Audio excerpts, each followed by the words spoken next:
मंडळी, लग्नानंतर होईलच प्रेम या मालिकेचा आजचा म्हणजे 26 जूनचा एपिसोड रिव्ह्यू तुम्ही ऐकत आहात. कालचा एपिसोड लय भारी होता आणि आजचा पण खूप इंटरेस्टिंग ट्विस्ट घेऊन आलाय बरं का.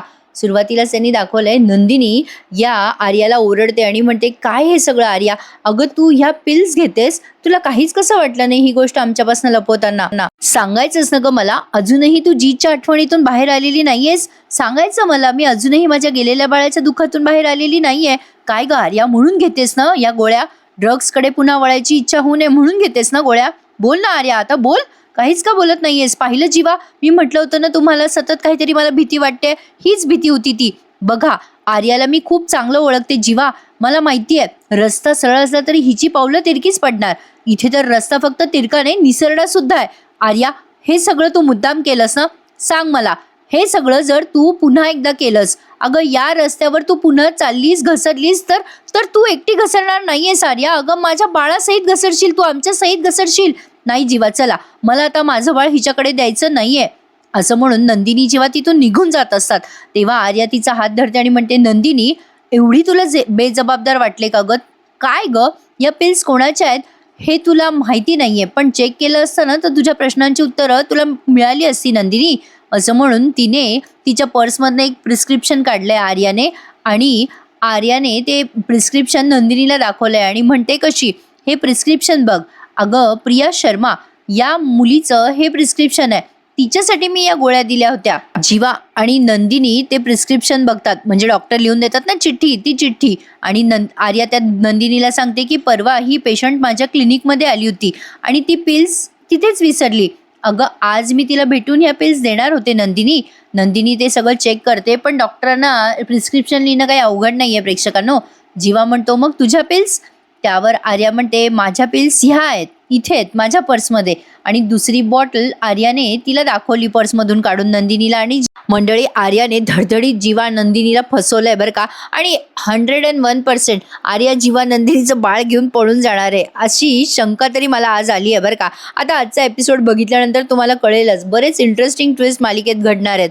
आता आर्याने ती प्रिस्क्रिप्शन ठेवून दिली आणि नंदिनीला म्हणते, काय ग नंदिनी, रस्ता निसरडा आहे खरा, पण तू आणि जन्मजया आहात ना, दोघांनी माझा हात धरल्यावर मी कशी पडेल? लगेच नंदिनी माफी मागून घेते या आर्याला आणि म्हणते, सॉरी सॉरी ग आर्या, मला कळलंच नाही ग, काय करावं समजलंच नाही, सुचलंच नाही. मी भीतीने घाबरले ग. अगं माझ्या सुखाचीच मला भीती वाटली ग आर्या, सॉरी सॉरी. लगेच जीवा पण म्हणतो, हो अगं आर्या, सॉरी, आमचं चुकलं खरंच सॉरी. आम्ही तुझ्यावर अविश्वास दाखवायला नको होता. अगं पण सतत असं वाटत होतं ग की लेट व्हायला नको. त्यावर आता ही आर्या म्हणते, ठीक आहे, इट्स बेस्ट पार्ट. खरं आहे तुमचं म्हणणं, पण ठीक आहे, अजूनही उशीर झालेला नाहीये. बरं जाऊ का मी आता आतमध्ये, नाहीतर त्या डॉक्टर घरी निघून जातील. नंदिनी म्हणते, नाही नाही नाही, ठीक आहे, चल मी सोडून येते तुला आतमध्ये. त्यावर आर्या म्हणते, ठीक आहे, शांत हो नंदिनी, तू पाणी वगैरे पी आणि तू सोड मला जन्मजय आतमध्ये. आता लगेच ही आर्या जीवासोबत तिकडे आतमध्ये जाते. काल तिची प्रोसिजर सुरू होती ना गर्भप्रत्यारोपण प्रक्रियेची, ती प्रोसिजर आज आर्या कंप्लीट करते अगदी यशस्वीरित्या. आता जीवा आणि आर्या दोघे जण त्या ओटीकडे चाललेत, म्हणजे ऑपरेशन थिएटरकडे चालले. पण त्याच वेळेला नंदिनी मनात विचार करते, सॉरी ग आर्या, मी उगाच तुझ्यावर संशय घेतला. पण इकडे काल त्या पाकिटाचा धिंगाणा अजून राहिला ना पूर्ण बघायचा. त्या विजयचं पाकिट हरवलं ना आणि ते हे सगळेजण कॅच खेळताय. आता त्या रम्याची एंट्री दाखवली आजच्या भागात प्रेक्षकांनो. पार्थ म्हणत असतो, विजय, तुझ्याकडे नेहमीच संशयास्पद बघत होतो मी, बघू दे मला त्या पाकिटात काय, बघू दे. आता ती भस्कन बोलून जाते आशा, अहो दादा, त्या पाकिटात ना एका पोरीचा फोटो आहे. हे ऐकल्यावर विजय घाबरतो बरं का. आता पार्थ म्हणतो, कुठल्या मुलीचा फोटो आहे? आशा म्हणते, आहे एका पोरीचा फोटो आहे. आता लगेच वसू म्हणतात, कुणाचा म्हणजे काय, रम्याचाच फोटो असणार ना त्या पाकिटात, दुसरं कोणाचा फोटो असणार? पण लगेच आशा म्हणते, नाही नाही नाही नाही, रम्याताईचा फोटो नाहीये, दुसऱ्याच कुठल्या पोरीचा फोटो आहे. लगेच वसू चिडतात आणि म्हणतात, काय ग ए, तुझं काय मध्ये मध्ये का आशा, पाकिट उघडून पाहिलं का विजयचं? आता ना माझी खात्रीच पटली आहे, नाही तूच ते पाकिट अडगळीच्या खोलीत नेऊन टाकलंस ना. असं म्हणून वसू सनकन त्या आशाच्या कानाखाली मारतात बरं का. आता त्या मानिनी चिडतात ना वसू आणि म्हणतात, काय चाललंय वसूताई? पार्थ म्हणतो, ए आत्या, अगं त्या आशाला कशाला मारतेस बिचारीला? अगं या विजयच्या 2 कानाखाली मारा ना. लगेच आता हे विक्रम चिडतात आणि म्हणतात, हा बरोबर आहे, काय रे, स्वतःच्या बायकोचा फोटो सोडून दुसऱ्याच्या बाईचा फोटो ठेवतो का रे? काय रे विजय असं म्हणून त्याचा त्याच्या कानाखाली मारणार असतात, ऍक्शन करतात नुसती. विजय घाबरतो बरं का. मग विक्रम म्हणतात कोण आहे ती पोरगी, ए बॉक्या सांगतो का रे? विजय म्हणतो नाही नाही कोणी नाहीये ती मुलगी. लगेच मानिनी म्हणते किती काय कोण आहे ती पोरगी फोटोतली, सांगा कोण आहे?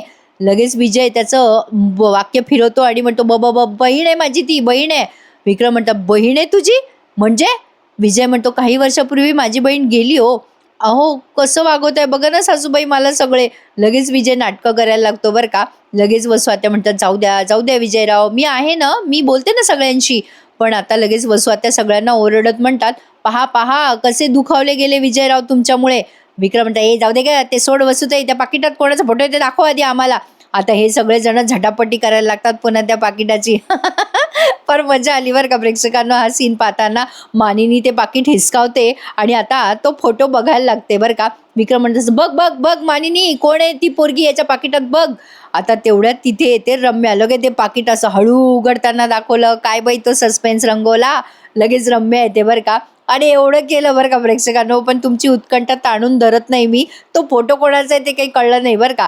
रम्या येते आणि ते पाकिट हिसकावते. मग मानिनी म्हणते रम्या तू? रम्या आता म्हणते थांबा. आता एवढंच काय तो सीन दाखवला आणि इकडे आर्याचा सीन दाखवला. इकडे गर्भप्रत्यारोपणाची प्रक्रिया सुरू झाली आहे. आर्याने ते प्रिस्क्रिप्शन स्वतःच्या हातानेच लिहिलंय असं या सीनमध्ये आपल्याला दाखवण्यात आलंय. बाहेर बिचारे नंदिनी आणि जेव्हा टेन्शनमध्ये असतात, पण आर्या मनात विचार करते बरं झालं आर्या ते प्रिस्क्रिप्शन तू लिहिलंस, वाचलीच आज आर्या, तू वाचलीस. कधीतरी असं होणारच होतं, ही बाटली नंदिनीच्या हाती लागली असती तर आता मला काळजी घ्यायला हवी. आणि असं म्हणून आर्या आता विचार करते बरं झालं मी ते सगळं प्रिस्क्रिप्शन वगैरे लिहिलं. वाचलीस आर्या वाचलीस असं ती मनाशी म्हणत असते. आणि इकडे तिची ती प्रत्यारोपणाची प्रक्रिया पूर्ण झालेली असते. बाहेर जीवा आणि नंदिनी बिचारे तिच्यासाठी प्रार्थना करत असतात. हा थोडासा सीन त्यांनी रंगवला बरं का प्रेक्षकांनो. म्हणून मगाशी म्हटलं मी तुम्हाला की आर्या नंदिनी आणि जीवाला फसवतीये. कळलं का मंडळी? बघा आता या पाकिटाचा पुन्हा एकदा तमाशा त्यांनी रंगवला. आता लगेच वसुआत्या रम्याच्या गालावून हात फिरवतात आणि म्हणतात अगो बाई बरी आहेस का बाळा? पाय बरा आहे ना तुझा रम्या? काय गो कशी आहेस? रम्या म्हणते आई माझा पाय बरा आहे, पण इथे आल्या आल्या जे काही मला दिसलंय ना ते सगळं भयंकर आहे. रम्या म्हणते पुढे नाही मी इथे जेव्हा गेले तेव्हा गोष्टी होत्या तशा नाहीयेत, आता भयंकर गोष्टी घडतात.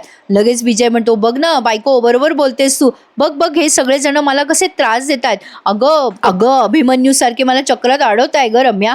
लगेच काव्या चिडतेवर का आणि म्हणते काय म्हणालास तू अभिमन्यू? हे चल रे विजय, दुःशासन आहेस तू दुःशासन.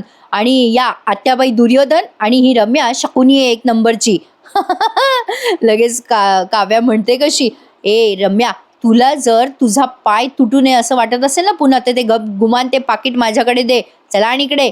रम्या चिडते आणि म्हणते ए काय ग ए काव्या गप्प बस ना ग. अगं प्रेग्नंट आहेस ना तू? काय आहे जरा बाळाचा विचार कर ना पोटातल्या. किती बडबड करतेस ग, भांडणच करत असतेस सतत. एवढी खुमखुमी कुठून येते ग तुझ्यात काव्या? आणि हे बघ तू जर सतत अशी भांडत राहिलीस ना तर तुझं बाळ सुद्धा भांडखोर होईल, कळतंय का तुला? पार्थ म्हणतो ए रम्या काय ग? लगेच रम्या म्हणते का रे पार्थ बायकोला बोललं तर वाईट वाटलं का तुला? तुम्ही सगळेजण लक्षात ठेवा माझ्या नवऱ्यापासून आणि त्याच्या पर्सनल गोष्टीपासून लांब राहायचं सगळ्यांनी. पण त्या विक्रमला फारच उत्कंठा लागलेली असते बरं का त्या पाकिटात. आता काव्या रम्याला उत्तर देते ए चल ग रम्या तू पण लक्षात ठेव आमच्या घरापासून आणि आमच्यापासून लांब ठेव स्वतःला आणि तुझ्या नवऱ्याला. त्यावर रम्या म्हणते तुला काय करायचंय ग, कशाला मध्ये मध्ये बोलतेस ग काव्या? मग वसुआत्या म्हणतात ए काव्या हे घर माझं सुद्धा आहे, कळलं का? तू कोण आलीस ग मोठी माझ्या रम्याला बाहेर काढणारी? रम्या म्हणते माझ्या नवऱ्याचं पाकिट आहे. तेवढ्यात काव्या तिच्या हातातनं पाकिट हिसकवायचा प्रयत्न करते. दोघी जणी झटापटी करायला लागतात. रम्या म्हणत असे सोड काव्या माझ्या नवऱ्याचं पाकिट आहे. पार्थ म्हणत असतो काव्या हळू लागेल तुम्हाला. मानिनी म्हणत असते अगो काय चाललंय तुमचं? वसुआत्या म्हणत असतात अरे सोडा. पण तेवढ्यात आता या दोघींच्या झटापटीत ते पाकिट धनकन वरती उडतं बरं का. धनकन नाही म्हणता येणार पण काय आता शब्द वापरू मलाही कळेना. असं सरकन उडतं ते वरती आणि त्या तिथे बादली असते बरं का फरशी पुसायची त्या आशाने ठेवलेली, त्या निरम्याच्या बादलीत ते पडतं. लगेच विक्रम पळतात त्या बादलीकडे आणि ते पाकिट उचलतात बादलीतून आणि तो फोटो कोणाचा आहे ते बघायला लागतात. दिस इज टू माझ्या प्रेक्षकांनो. आता ते पाकिट ना रबराचं असतं ना आता पाकिटाच्या आतमध्ये कसं काय जाईल बरं पाणी? लगे तो फोटो धुसर झाला बरं का, तो फोटोचा चेहरा स्क्रॅप झाला. लगेच विजय म्हणतो, पाहिलं ना, तुमच्यामुळे माझ्या बहिणीचा फोटो खराब झाला. विजयला आता स्वतःला वाचवण्याचा एक वेगळाच आनंद मिळाला. नशीब त्याच्यासोबत आहे असं त्याला वाटायला लागलं. पण शेट यार, तो फोटो कोणाचा आहे ते काही कळलं नाही. ती उत्सुकता ताणून धरलीच यांनी. विजयने ते पाकिट देऊन टाकलं बरं का विक्रमला आणि म्हणतो कसा, माझ्या एकुलत्या एक बहिणीचा फोटो होता तोही निघून गेला. पण आता तो वर जात असतो तेव्हा मनात विचार करतो, बरं झालं विजय वाचलाच आज तू नशिबाने, नाहीतर तुझा भूतकाळ चित्रासारखा समोर आला असता. म्हणजे विक्रमला माहिती आहे याचा भूतकाळ काय आहे, किंवा यांच्या घरच्यांना कोणाला तरी माहिती आहे की विजयचा नेमका भूतकाळ आहे तरी काय, विजय कोण आहे. आता हे गौडबंगाल वाढतच चाललंय बरं का प्रेक्षकांनो. आता हे सगळे आपापल्या कामाला निघून जातात आणि या वसुआत्या त्या आशाला काम सांगतात, जा जा तिकडची फरशी पुसून घे, जिने चढ उतार करणार नाहीये माझी रम्या, खालची खोली तयार कर तिच्यासाठी, चल जा. आर्याचा सीन दाखवलाय त्यांनी. आता जीवा नंदिनी आर्याच्या तब्येतीची विचारपूस करतात. बरी आहेस ना आर्या? नंदिनी तिला विचारते. आर्या म्हणते, हो बरी आहे मी, थोडंसं असं होतंय जरा गरगरल्यासारखं. जीवा तिला खूप उत्साहित होऊन विचारतो, ए आर्या, तुला आतून काही जाणवतंय का ग? अगं कोणीतरी काहीतरी आत आलंय असं काहीतरी. आर्या हसते आणि म्हणते, ए ही सो क्यूट यार. नंदिनी म्हणते, काय तुम्ही पण जीवा, अहो आत्ताच तर झाले ना ही सगळी प्रोसिजर, वेळ लागत असतो सगळ्या गोष्टींना. आर्या म्हणते, हो बरोबर आहे. अगं नंदिनी, कुतूहल ही चांगली गोष्ट आहे. जीवामध्ये कुतूहल आहे म्हणजे येणाऱ्या बाळामध्ये पण प्रश्न विचारण्याची खुमखुमी नक्कीच असणार. चला मग इस बात पे सेल्फी हो जाय. असं म्हणून आता या तिघांनी एक सेल्फी घेतली आहे बरं का. आता नंदिनी आणि जीवा खुश असतात. ही आर्या म्हणते, बघ बघ आपला फोटो किती छान आलाय, बाळाचा बाबा क्यूट दिसतोय हा. ही जरा जास्तीच कौतुक करते ना जीवाचं प्रेक्षकांनो. आता लगेच जीवा म्हणतो, बाळाचे बाबा म्हणजे माझं बाळ ना? नंदिनी म्हणते, ओ माझं पण बाळ आहे ते. आता यांच्यामध्ये गोड चर्चा रंगलेली असते, पण यावेळेला आर्या मात्र मनातल्या मनात म्हणते, हे माझं बाळ आहे. त्यामुळे मंडळी शंका येण्याला वाव आहे बरं का. ही आर्या जीवा आणि नंदिनीचं बाळ घेऊन पळून जायचा प्रयत्न करणार 100%. तुम्हाला काय वाटतं या गोष्टीवर? मला कमेंटमध्ये नक्की कळवा बरं का. जरा एपिसोड इंटरेस्टिंग होत आहे बरं का, म्हणजे मला सांगायला पण जरा उत्साह येतोय. मध्ये मध्ये सॉलिड बोर होत होतं यार, झोप येत होती अक्षरशः एपिसोड रिव्ह्यू सांगताना मला. पण आता जरा इंटरेस्ट येतोय हे खरं. रिव्ह्यूला लाईक करायला विसरू नका बरं का मंडळी. इकडे वसुआत्याने अक्षरशः महिनाभर जे जे झालं ते सगळं रम्याला सांगितलं. वसुआत्या म्हणतात, अगं ती दिव्या या घरातून जी गेली ती आलीच नाही, आणि अशा रीतीने आपल्या घरातलं महिनाभराचं गॉसिप संपलं बरं का रम्या. जय हिंद, जय महाराष्ट्र. रम्या म्हणते, काय आई तू पण काहीही म्हणतेस. अगं आई, मी या घरात नसताना काय काय घडलं ग इथे. म्हणजे काव्याचं मिसकॅरेजचे प्रयत्न पण झाले, त्यानंतर नंदिनीचा ॲक्सिडेंट, आणि विजयने जीवाकडनं ते कॉन्ट्रॅक्ट हिसकवणं आणि मामाने त्याला झापणं. वा वा, मजा आली ग. म्हणजे तुला माहिती आहे का मला आता कसं वाटतंय, म्हणजे एखाद्या सिरीजचा मधला अख्खा सीझन मी मिस केलाय असं वाटायला लागलंय. एवढं काय झालं नाही प्रेक्षकांना एवढ्या दिवसात. असो, रम्या म्हणते, आता मी आली आहे ना, आता बघ तू, आता माझ्या नजरेतून काही सुटणार नाहीये. त्यावर वसुआत्या म्हणतात, त्याची मला खात्री आहेच ग रम्या, पण तुला खरं सांगू का बेटा, मी तुला खूप मिस केलंस. त्यावर रम्या म्हणते, हो आई मी पण मिस केलं आणि मी फिट आहे बरं का आता. वसुआत्या म्हणतात, अरे रम्या, म्हणजे या दोघी बहिणी एकमेकींवर इतकं प्रेम करतात ना, पण या दोघी बहिणींचं ना काहीतरी चाललंय बरं का, मेजर काहीतरी लपवत आहेत ह्या. रम्या म्हणते, मला पण जाणवलं गाई नंदिनीच्या बाबतीत. म्हणजे आता तू जे काही सांगितलंस ना त्याप्रमाणे नंदिनीचा ॲक्सिडेंट झाला, पण तिने घरी सांगितलं नाही म्हणे. प्रेक्षकांनो, वसुआत्याला कधी कळलं यार नंदिनीचा ॲक्सिडेंट झाला, आता मी गडबडून गेली आहे.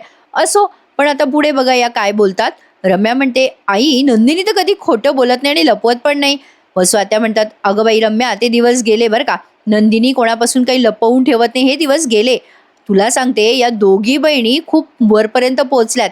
अगं म्हणजे जीवा नंदिनीचं काही ना काही चालू आहे याची शंका मला होतीच, पण ती काव्या पार्टचं पण काहीतरी चालू आहे बरं का. त्या दिवशी काय झालं माहिती का, ते दोघं जण बाहेर गेले आणि मी सहज विचारलं तिला, हे बास्केटभर अन्न घेऊन कुठे चालली आहेस? तर मला म्हणाली, ब्रेकमध्ये मला खायला लागतं म्हणे, खात असते मी ब्रेकमध्ये. डोंबलं, कसली खाते ही ब्रेकमध्ये? मला ना खात्री आहे बरं का रम्या, काहीतरी या दोन्ही जोड्यांचा लपंडाव चालू आहे. रम्या लगेच म्हणते, बरोबर बोलते साई तू. असं जर असेल ना तर ही रम्या बरोबर यांची फिल्डिंग लावणार बघ. आता सुरुवात करते या जीवा आणि नंदिनी पासूनच. आली बाई रम्या आणि लागली कामाला तिच्या. असो, पण रम्या असली ना की जरा मालिका बघायला इंटरेस्ट येतो, हे मात्र खरं आहे. आणि वसुआत्याला पण उत्साह येतो प्लॅनिंग प्लॉटिंग करायला. तर असो, आता इकडे जीवा लागली मोठ्या मोठ्याने देवाजवळ प्रार्थना करतोय. घरातलं कोणी ऐकेल ना प्रेक्षकांनो, काही दाखवतात मालिकेत. जीवा म्हणत असतो देवाला, थँक सो मच देवा, थँक सो मच, चमत्कारच केलास रे तू. अरे आमच्यासाठी सगळं संपलं होतं रे देवा. कोण कुठली ती आर्या आमच्या आयुष्यात आली आणि चमत्कारच झाला बघ ना. आमचं बाळ येणार, फायनली या जगात येणार. मी एक्सायटेड आहे देवा, मी खूप एक्सायटेड आहे. बाळाच्या पावडरचा सुगंध, त्याची खेळणी, छोटे छोटे सगळे ते कपडे, सगळं सगळं एक्सपिरियन्स करणार आम्ही. मी पण एक्सपिरियन्स करणार देवा, थँक्यू सो मच देवा. आता तो जेव्हा असं देवाजवळ मोठ्या मोठ्याने बोलत असतो तेव्हा तिथे पार्थ येतो आणि याच्या खांद्यावर हात ठेवतो. लगे हा घाबरतो बरं का. मग एवढ्या मोठ्या मोठ्याने बोलावंच कशाला. जीवा आता मागे वळून बघतो तर मागे पार्थ आलेला असतो. तो जरा घाबरतो पार्थला बघून आणि पार्थला पण जीवावर आता शंका येते बरं का प्रेक्षकांनो. ढंगचिक ढंगचिक म्युझिक बऱ्याच वेळा ऐकवलंय त्यांनी. जीवा आणि पार्थ एकमेकांकडे खूप वेळ बघताना दाखवले आणि आजचा हा भाग इथे संपवून टाकला. जीवा आता पुढच्या प्रोमोत आपण बघतोय एक्साइटेड होऊन सांगत असतो पार्थला, अरे बडे भैया आपण बाबा होणार आहोत बाबा. आता पार्थला त्याची एक्साइटमेंट काहीतरी विचित्रच वाटते. अचानक हा इतका काय एक्साइट झाला, कोणालाही शंका येऊ शकते. त्यामुळे पार्थला पण शंका आली आहे. इकडे जीवाला ते कॉन्ट्रॅक्ट मिळालंय आणि ही आनंदाची बातमी नंदिनी आर्याला फोन करून सांगते आणि म्हणते, काल आपण श्री गणेशा केला आणि त्याचं फळ आपल्याला मिळालं सुद्धा. अगं तुझ्याकडचं सुख आमच्याकडे येण्याआधीच आमच्याकडे आनंदाचा पाऊस सुरू झालाय आर्या. आता ती हे सगळं बोलत असताना रम्या नंदिनीचं बोलणं ऐकते फोनवरचं आणि विचार करते, काल श्री गणेशा केला आणि आज फळ मिळालं म्हणजे नेमकं काय चाललंय यांचं. काय म्हणता मग मंडळी, वाटतंय का मालिका इंटरेस्टिंग होईल? सांगा मला कमेंटमध्ये. आता सोमवारपासून ही मालिका दुपारच्या स्लॉटमध्ये लागणार आहे बरं का. चला तर मग भेटूयात. सोमवारी एक नवीन मालिका लागते, बघूया ती मालिका कशी. मंडळी ते बाईचा आशीर्वाद मालिका द्यायला ना जरा इंटरेस्ट येत नाहीये हो. काय ना नेमकं का कोणास ठाऊक ती स्टोरी माझ्या मनाला भावत नाहीये. ते एकतर ते काय तो मुलगा तिला फसवतोय, त्या मुलीची इच्छा नसूनही ती त्या घरात राहतेय. कुठेतरी ना असं वाटतं की ठीक आहे, आपण जे रिव्ह्यू देतो ना तो लोकांपर्यंत चांगल्या पद्धतीने आवडीने गेला पाहिजे. मंडळी वेळेचा ताळमेळ जमत नाहीये आणि रिव्ह्यू देण्यासाठी, एडिटिंग करण्यासाठी सगळ्या गोष्टी मला एकटीला कराव्या लागतात. त्यामुळे खूप गडबड होते हो प्रेक्षकांनो. माझी सुद्धा इच्छा असते की खूप सारे रिव्ह्यू तुमच्यापर्यंत पोहोचावेत माझ्या आवाजा थ्रू, पण ते सगळंच आपल्याला जे वाटतं ते जमत नसतं ना. घरातल्या जबाबदाऱ्या खूप असतात. आता हा रिव्ह्यू देईपर्यंत नाश्त्याची वेळ होते, मग स्वयंपाक पाणी, अक्षरशः दिवस खूप बिझी जातो. तरी मी वेळेचा ताळमेळ बसवण्याचा प्रयत्न करते आणि लवकरात लवकर तुम्हाला आणखीन एका मालिकेचा रिव्ह्यू आपल्या या चॅनलवर देण्याचा प्रयत्न करते मंडळी. चला तर मग भेटूयात उद्या. आजच्या या रिव्ह्यूला लाईक करायला आणि आपलं चॅनल सबस्क्राईब करायला विसरू नका. चला तर मग टेक केअर, धन्यवाद.